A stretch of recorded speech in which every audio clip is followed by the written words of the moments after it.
या कदम ना गोदी दे कैसे मानी सुना हमार बा अच्छा अरे जहाँ काबू छाप देबो बुझा तारू जहाँ काबू छाप देबो हाथ पर निशाना गोदवा लाना बड़ा सत्य रे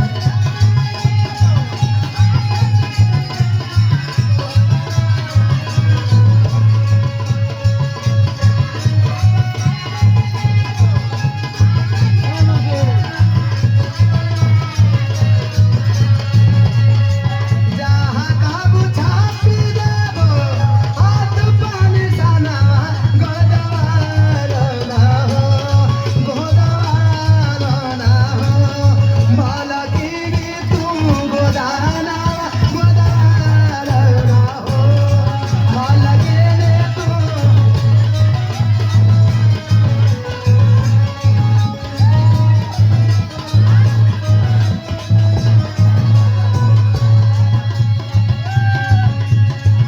कहो हाँ मालिक ने बोला टैटू नहीं बनावाला अरे टैटू से लेके स्टैचू तक बनाइला हो तो तुम हमारे नाम सुनो ना लिखो अरे तोहार नाम का हमार बात सुना बोला रोजाऊ के नाम चाहे राजाऊ के नाम हो बुझाऊ लिखला रमेश को बोलवाई है अबे तो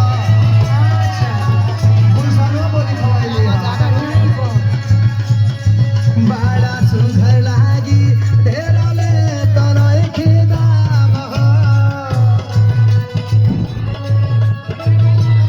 खाली 100 रुपया लागी है गुलशन को